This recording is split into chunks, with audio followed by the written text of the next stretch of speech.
Baik, Assalamualaikum warahmatullahi wabarakatuh. Shalom, Om Swastiastu, Namo Buddhaya, salam kebajikan, Rahayu. Sebelumnya, perkenalkan, kami dari kelompok 7, dengan saya Adi Putra Hermawan dengan nomor absensi 01, lalu ada teman saya Erlina Sofitania dengan nomor absensi 09, dan Vini Cindy Olva Aulia dengan nomor absensi 19. Kali ini kami akan mempresentasikan hasil praktikum kami berdasarkan data-data yang kami kumpulkan dari praktikum kami juga mengenai distilasi sederhana gitu. Jadi perlu diketahui juga bahwasanya data di distilasi sederhana ini kami tidak pure menggunakan data dari kami, tapi ada data gabungan dari kelompok lain yakni kelompok 8 juga, sehingga kami harus memberikan kredit juga kepada mereka bahwasanya mereka telah membantu kami dalam melaksanakan praktikum ini, mengumpulkan data-data sehingga bisa tercapainya pelaksanaan tujuan dari praktikum kali ini gitu. Baik, untuk selanjutnya saya akan serahkan kepada teman saya yang bertugas. Baik, saya Queen Sindulfa Ulia. Di sini saya akan membahas mengenai tujuan percobaan. Di mana tujuan percobaan kami itu di sini ada dua, yakni mempraktekkan metode distilasi, kemudian yang kedua mempelajari prinsip distilasi. Oke, selanjutnya di sini saya akan membahas tentang dasar teori, yang mana distilasi merupakan salah satu cara pemurnian campuran berdasarkan perbedaan titik didih. Jadi di mana campuran yang akan dibesarkan ini mempunyai perbedaan tekanan uap, dan prosesnya ini meliputi penguapan cairan melalui pemanasan dan penguapan cairan melalui pemanasan dan pendinginan uap di dalam kondensor. Dalam distilasi campuran akan terpisahkan menjadi dua bagian, yakni uap yang terembunkan disebut distilat yang kaya akan komponen yang mudah menguap, dan cairan yang tertinggal disebut residu yang kaya akan komponen yang lebih sukar menguap. Kemudian proses distilasi diawali dengan pemanasan sehingga zat yang memiliki titik didih lebih rendah akan menguap. Kemudian uap tersebut bergerak menuju kondensor atau pendingin sehingga uap yang dihasilkan akan dikondensasikan kembali menjadi cair. Dan proses ini berjalan terus-menerus dan akhirnya kita dapat memisahkan seluruh senyawa-senyawa yang ada dalam campuran homogen tersebut. Dan prinsip kerja dari prinsip distilasi sederhana sendiri itu ada distilasi sederhana ini kan memisahkan campuran berdasarkan perbedaan titik didih, di mana campuran dimanaskan hingga komponen dengan titik didih lebih rendah yang akan menguap terlebih dahulu, kemudian uap ini akan didinginkan atau dikondensasi menjadi cairan kembali atau destilat, sementara komponen dengan titik didih lebih tinggi tetap tertinggal di dalam wadah. Kemudian ada metodologi di mana kita ada alat bahan dan skema kerja. Dan alatnya sendiri kita ada satu set alat distilasi, kemudian gelas ukur 10 ml dan 100 ml, kemudian kita juga ada bahan, di mana kita bahan menggunakan ekstrak bahan alam, hasil ekstrak yakni kita menggunakan ekstrak kunyit. Dan untuk skema kerja, jadi kita pemasukan terlebih dahulu, yakni ekstrak bahan alam ke RBF. Dan kita melakukan pemasangan yakni set alat distilasi dan kemudian kami panaskan. Dan di sini ada catatan yakni kita mencatat suhu termometer saat tetesan pertama keluar dan waktu saat distilasi. Kemudian ada pengukuran yakni jumlah destilat etanol. Baik, selanjutnya saya akan membahas mengenai serangkaian alat distilasi. Jadi akan saya jelaskan satu persatu.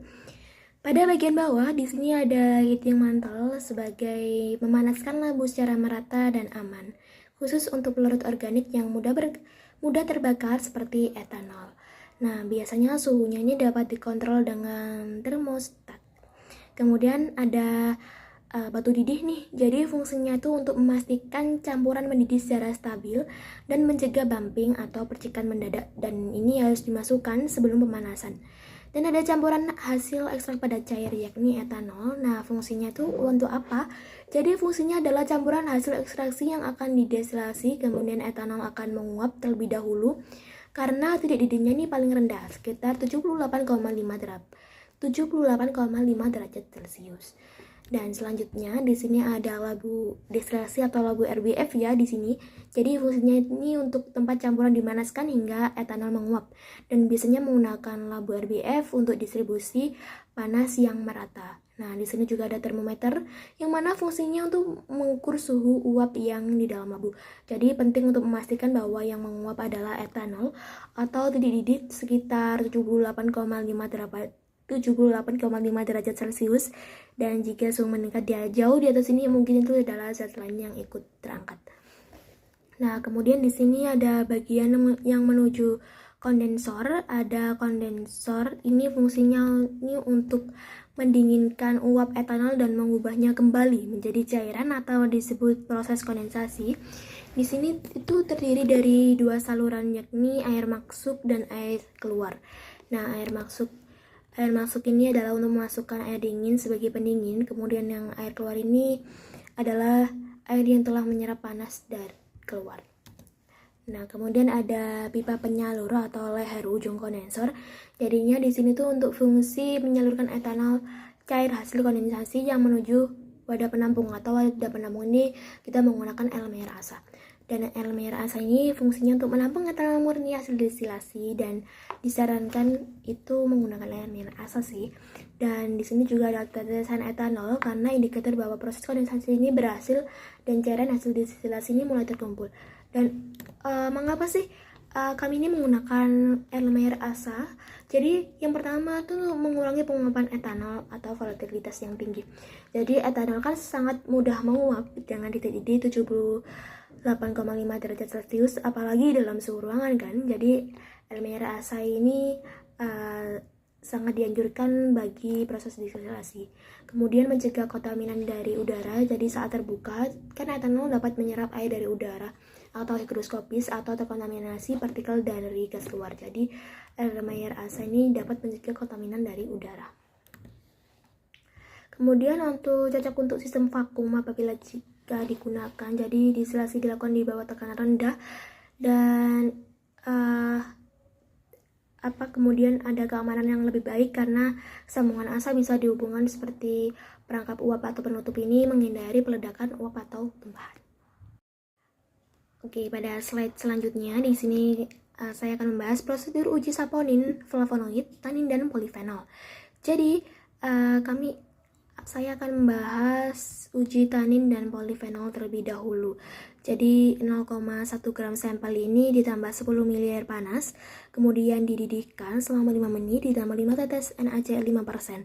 Kemudian dibagi menjadi dua, yakni filtrat dan residu. Apabila sudah mengalami residu maka proses telah selesai. Apabila masih ada filtrat, jadi di sini tuh dibagi menjadi 3 bagian, yakni filtrat 1 atau blanco, kemudian filter 2 ditambah larutan FeCl 31%, kemudian filter 3 ini ditambah gelatin, yang mana filter 2 ini ditambah larutan FeCl 31% ini menghasilkan hijau kehitaman atau tanin, kemudian hijau biru hingga hitam atau polifenol, dan filter 3 ini ada endapan atau tanin. Kemudian di sini ada uji saponin 0,1 gram sampel ditambah 10 ml air panas dan disaring, dan di sini juga dibagi menjadi dua lagi, ada filtrat dan ada residu. Jadi jika residu proses telah selesai, apabila mengalami filtrat maka dikocok selama 10 detik, dibiarkan selama 10-15 menit, kemudian terdapat buih yang stabil atau saponin.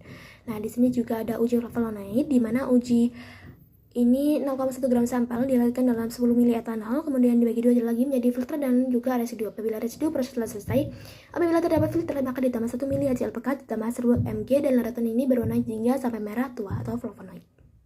Baik, kembali dengan saya di Putra Hermawan. Jadi di sini masuk ke bagian data pengamatan. Intinya saya sebutkan saja, nanti akan dijelaskan di pembahasan lagi. Kita tahu bahwasanya suhu tetes pertamanya itu ada pada suhu 68 derajat Celcius, waktu destilasinya 8 menit 31 detik, massa labu kosongnya 114,126 gram, dan massa labu plus ekstraknya 148,389 gram.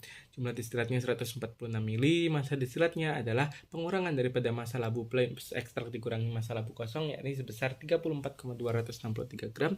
Lalu suhu akhir destilasinya pada akhir-akhir sendiri itu ya, pengakhiran proses destilasi yang dilaksanakan itu ada pada 87 derajat Celcius, dan waktu destilasinya itu terhitung sebasnya 43 menit 22 detik sejak awal dilakukan proses destilasi ini gitu, sejak awal pemanasan RBF dengan heater, yang mana di dalam RBF-nya itu ada sampelnya itu tadi.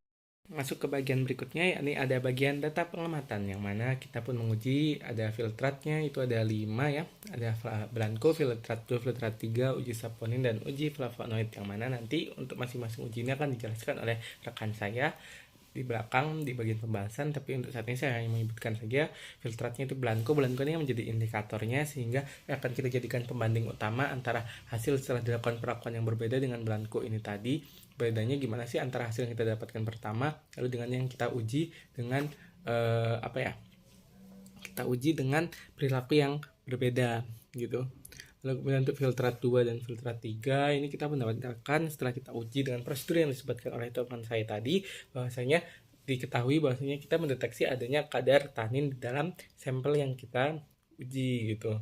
Kemudian uji flavonoid dan uji saponinnya itu kita ketahui bahwasanya tidak terdeteksi apapun baik tanin, polifenol, saponin ataupun flavonoidnya gitu. Nah, kalau uji flavonoid sama uji saponin udah jelas ya, mau uji saponin sama flavonoidnya untuk masing-masing sesuai dengan judulnya. Tapi setelah dilakukan uji dengan bantuan kelompok 8 itu kita tahu bahwasanya tidak terdeteksi apapun baik saponin maupun flavonoidnya. Selanjutnya kita masuk ke bagian pembahasan. Ini bagian di suhu tetes pertama dan suhu akhir destilasi, yang mana kita nih perlu diketahui juga ya untuk ditegaskan ulang kembali apa sih yang kita gunakan. Jadi apa sih yang ada di dalam RBF itu untuk kemudian kita mau distilat dilakukan proses distilasi untuk memisahkan komponennya. Jadi di dalam RBF itu ada campuran antara kunyit dan etanol ya, yang mana campuran itu kita dapat dari praktikum sebelumnya, yakni ekstraksi padat cair. Sehingga kan di ekstraksi padat cair itu kita mau mengekstrak di kadar kunyitnya ke dalam etanol. Sekarang kita mau misahin lagi nih antara etanol sama kunyitnya itu tadi dengan proses apa? Dengan proses distilasi sederhana ini gitu.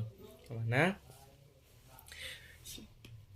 kita tahu bahwanya suhu dari data pengamatan tadi kan tetes pertamanya itu muncul pada suhu 68 derajat Celcius. Kemudian pada akhirnya itu 87 derajat Celcius gitu. Ini artinya apa sih? Jadi pada 68 derajat Celcius itu menandakan bahwasanya zatnya yang mudah menguap kayak etanol itu bakalan mulai keluar duluan. Jadi kayak etanol titiknya itu di sekitaran 70-an derajat Celcius lebih, itu pas titik-titik awal suhu tetes awal ini ada yang udah mulai menguap duluan gitu.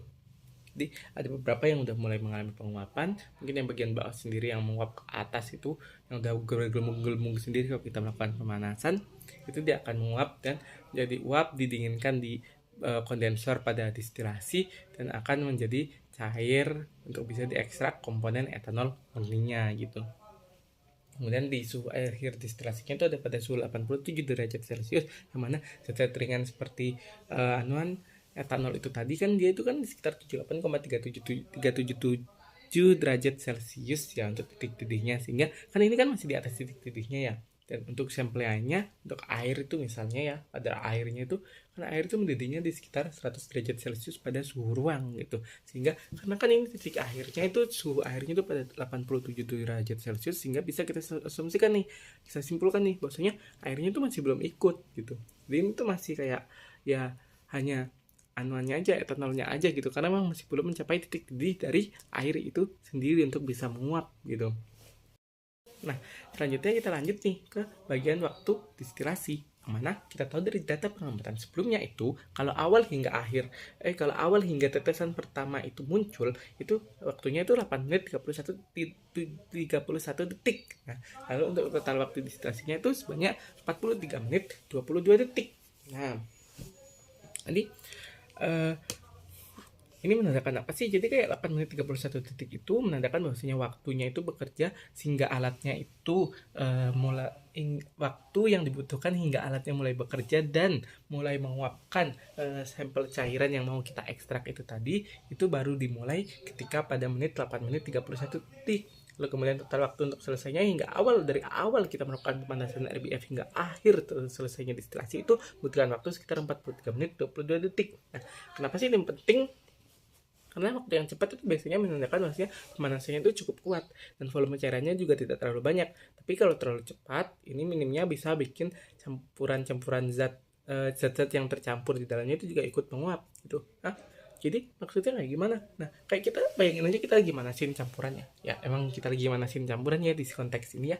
Jadi campuran etanol, campuran air kan di kunyitnya, sampel kunyitnya itu ada airnya ya. Lalu kemudian ada minyak aspirin daripada si sampel kita itu tadi gitu. ada kurkuminnya juga. Nah, masing-masing sampel itu memiliki titik didih yang berbeda-beda. Kayak kita ambil aja contoh kayak etanol tadi itu sekitar 78 derajat Celcius. Untuk air pada tekanan standar itu pada 100 derajat Celcius. Lalu kemudian untuk minyak itu umumnya itu ada di suhu 150 derajat Celcius. Nah, kalau kita panasin secara perlahan dan dalam konteks ini kan dia itu tidak langsung naik suhunya ke signifikan banget ke 80 derajat gitu kan ya. Kita kan berangsur-angsur, makanya itu butuh waktu sekitar 8 menitan itu tadi untuk bisa memulai tetes-tetes awal gitu. Jadi tidak dia terlalu cepat juga. Nah, kenapa ini penting? Karena kalau dia terlalu cepat bisa-bisa ada campuran-campuran yang keluar, kayak misalnya kita langsung memanasin dia secara cepat hingga suhu 87 derajat Celcius. Itu bisa aja memang etanolnya uap tapi ada air di dalamnya kan. Ada komponen air di dalamnya kan. Komponen air itu kan dekat banget ya titik didihnya juga sama si 87 derajat Celcius yang kita tadi. Jadi bisa aja cepet airnya itu malahan juga ikut-ikutan menguap gitu. Padahal kan kita nggak mau nguapin dia gitu. Kita kan cuma menguapin etanolnya aja. Jadi itu yang ditakutin ya. Sehingga akibatnya ya beberapa zat itu ya nguap kayak yang saya bilang tadi, si air itu tadi. Dan campurannya itu gak murni jadinya. Karena kan ya ada campuran air yang ikut-ikutan nguap. Padahal harusnya gak perlu gitu. Makanya itu proses distilasi ini harus dilakukan secara perlahan dan stabil supaya hasilnya lebih bersih dan juga bisa ditekan lebih baik antara komponen-komponen yang kita inginkan.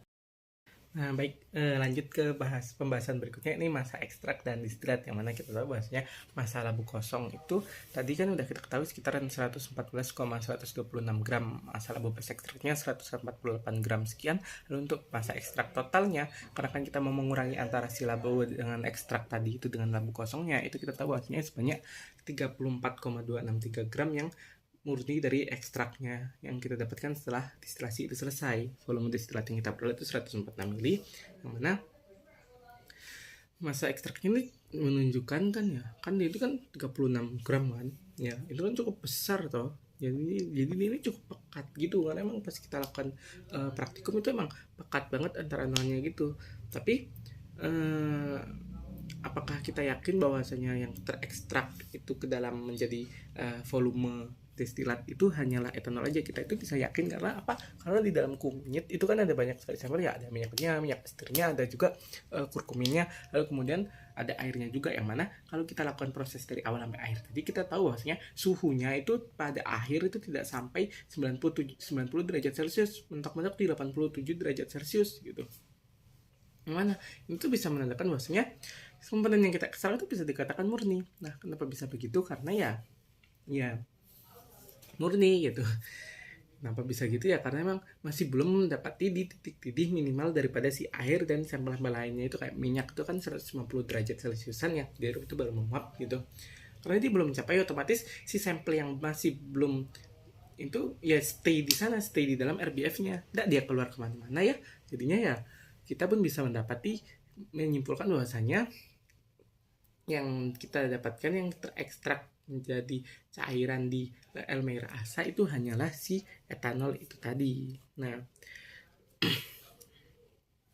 makanya itu karena saya bisa bilang bahwasanya yang terambil lewat distilasi itu hanyalah zat yang mudah menguap, bukan zat aktif kunyit yang lebih berat gitu. Nah, oke, selanjutnya tadi kan kita udah bahas ya. Jadi seberapa akurat sih untuk metode distilasi ini tuh ya kita langsung aja. Jadi kan pas kita awal melakukan distilasi ekstraksi pada cair ya, kan sampelnya itu kan dari praktikum ekstrak pada cair toh. Nah, dari ekstraksi pada cair itu kita dapat bahwasanya seharusnya masa sampel yang kita gunakan itu hanya sekitar 15 gram. Lalu untuk suhu di etanol yang kita gunakan dalam campuran itu yang mau kita gunakan dan melarutkan si kunyit itu harusnya ada di 200 mili gitu. Tapi yang terekstrak di sini tuh cuman kayak 146 mili dan malah masa ekstrak totalnya itu naik jadi 34 gram gitu. Nah, ini tuh kenapa ya? Mungkin kalian penasaran kan ya, kayak kenapa sih gitu. Jadi ini tuh bisa terjadi karena adanya penguapan. Jadi kan bisa aja kan ya, waktu kita melakukan ekstraksi pada cair itu ketika kita melakukan penyimpanan atas sampel ini, karena ada jeda ya antara praktikum si distilasi sederhana dan ekstraksi pada cair ini. Bisa jadi penyimpanan yang kami lakukan itu tidak optimal, sehingga seharusnya ada lebih dari 146 mili yang bisa terekstrak tapi malah menguap di dalam ruangan. Ada lebih dari Jadi ada lebih, padahal harusnya itu di atas 146 mili, tapi karena kita menyimpannya kurang baik itu jadinya dia tuh ada yang menguap juga ketika kita simpan dalam ruangan. Mengakibatkan apa? Mengakibatkan volumenya pun yang harusnya naik malah yang harusnya lebih dari itu malah turun. Dan juga bisa juga nih faktor lainnya, karena kan kita kan cuma nyambil kayak sampel sekitar 10 graman ya, kemudian tiba-tiba pas kita dapat masa ekstraknya itu sekitar 34 graman. Ini bisa aja terjadi karena memang ada yang masih belum terekstrak secara sempurna gitu. Jadi kayak masih ada nih etanolnya itu masih belum bisa, masih ada stay di dalam RBF itu tadi. Tapi kenapa sih kita mengatakan bahwasanya proses distilasinya sudah selesai? Karena emang ketika kita cek di RBF-nya itu emang sisanya hanya sisa sampel pekat aja, tidak dia ada sampel-sampel lain yang cair lagi gitu, sehingga bisa aja nih dia itu masih tercampur atau mungkin ada terikat dengan komponen yang ada di dalam kunyit, sehingga menyebabkan titik didihnya itu pun naik dan mengakibatkan ada azeotrop itu tadi, ada vapor liquid equilibrium, yang mana mengakibatkan suhu beberapa campuran yang terikat lebih dekat dengan molekul-molekul daripada kunyit itu tadi,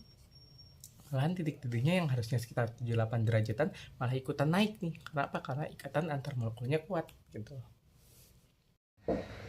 Baik, saya Erna Sofitania dengan presensi 9 akan melanjutkan pada bagian pembahasan. Di sini setelah ekstrak dari pada cairan tadi didestilasi akan menghasilkan larutan etanol dan ekstraknya sendiri. Nah, dari ekstrak ini nanti akan dilakukan uji fitokimia. Contoh ujinya ada apa aja, yaitu ada uji tanin, saponin, flavonoid, dan polifenol. Dari hasil praktikum kami, kita hanya bisa mendeteksi uji tanin pada filtrat 1 dan 2. Untuk uji tanin sendiri ini teridentifikasinya pada filtrat 2 dan 3, menunjukkan bahwa proses interaksi ini cukup berhasil melarutkan senyawa tanin yang bersifat polar. Nah, tanin merupakan senyawa fenolik dengan kemampuan antioksidan dan antimikroba yang kuat, bisa ditemukan pada akar rimpangan atau tanaman. Yang kedua yaitu ada uji saponin. Di uji saponin ini kita sudah melakukan berdasarkan prosedur, dan ternyata setelah dikocok selama 10 detik dan dibiarkan selama kurang lebih 10 hingga 15 menit, sampelnya ini tidak menghasilkan buih. Jika sampel ini mengandung saponin, dia akan menghasilkan buih dengan stabil. Dan seharusnya pada kunyit ini, menurut literatur yang saya cari, yaitu harusnya dia mengandung saponin meskipun dalam jumlah rendah. Lalu selanjutnya ada uji flavonoid. Di uji flavonoid ini pada sampel kunyit menghasilkan sampel berwarna jingga hingga merah jika sampelnya terdapat flavonoid. Tetapi pada hasil kami tidak menunjukkan warna tersebut, yang berarti juga tidak sesuai dengan literatur bahwa senyawa kunyit ini seharusnya juga mengandung flavonoid seperti demotoksikurkumin dan bisdemetoksikurkumin. Yang terakhir yaitu ada uji polifenol. Nah, di uji polifenol ini, setelah diuji, warna sampel akan berubah menjadi hijau biru atau hijau hitam. Berarti sampel tersebut ini mengandung polifenol. Tetapi pada hasil uji kami juga tidak mengandung polifenol tersebut. Yang seharusnya kunyit ini mengandung polifenol seperti kurkumin yang merupakan antioksidan kuat dan komponen utama dalam kunyit. Selanjutnya, pada hasil destilat kami kan sangat besar, yaitu sekitar 146 mili. Tetapi yang terdeteksi pada uji fitokimia yaitu hanya senyawa tanin. Hal tersebut menunjukkan bahwa sebagian besar senyawa bioaktif belum terangkat dalam hasil destilasi atau pada proses ekstraksi pada cair pada praktikum sebelumnya ini kurang selektif. Lalu, hasil yang hanya menunjukkan adanya tanin ini perlu divalidasi ulang, terutama untuk flavonoid dan polifenol yang biasanya ikut terlarut dalam ekstrak polar ini. Lalu bisa jadi untuk reagennya ini mungkin tidak cukup sensitif atau telah mengalami degradasi jika tidak disimpan dengan baik. Baik, masuk pada kesimpulan. Jadi kesimpulan dari praktikum kami ini adalah destilasi sederhana. Ini dilakukan dengan memasukkan ekstrak bahannya ini ke dalam labu alas bulat, lalu kita melakukan pemanasan, dan dari hasil pemanasan ini kita dapat mencatat temperatur dan waktu, lalu diukur hasil dari destilatnya, dan kelompok kami mendapatkan 146 mili dan rendemennya sebanyak 38,62%. Lalu untuk prinsip dasarnya ini, destilasi adalah pemisahan bahan kimia berdasarkan titik didihnya yang kemudian menguap. Lalu dalam destilasi ini campuran zat didih sehingga menguap kemudian didinginkan kembali dalam bentuk cairan. Zat yang memiliki titik didih yang rendah akan menguap terlebih dahulu. Lalu prinsip destilasi sederhana yaitu penguapan cairan dan pengembunan kembali uap tersebut pada suhu titik didih. Cairan yang diembunkan kembali itu disebut destilat. Lalu untuk proses destilasi berhasil memisahkan sebagian besar pelarut, namun belum optimal dalam menangkap senyawa metabolit sekunder yang lebih kompleks. Pada hasil uji fitokimia ini hanya tannin yang terdeteksi dalam hasil filtrat, menunjukkan keterbatasan baik pada teknik ekstraksi maupun teknik identifikasi. Untuk polifenol, saponin, flavonoid tidak terdeteksi pada hasil uji kami. Ini disebabkan karena beberapa kemungkinan, yaitu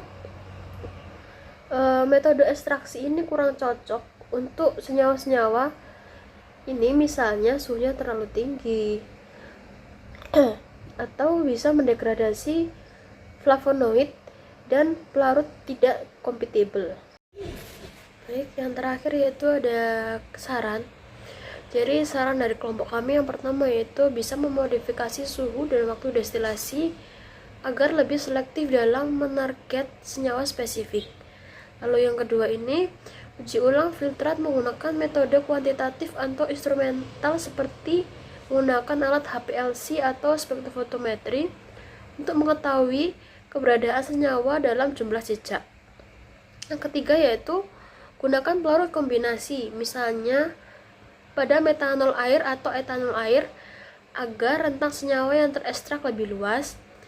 Dan yang terakhir yaitu evaluasi ulang metode uji fitokimia dan pastikan reagen yang digunakan, masa aktif, dan prosedur dilakukan dengan ketelitian yang tinggi.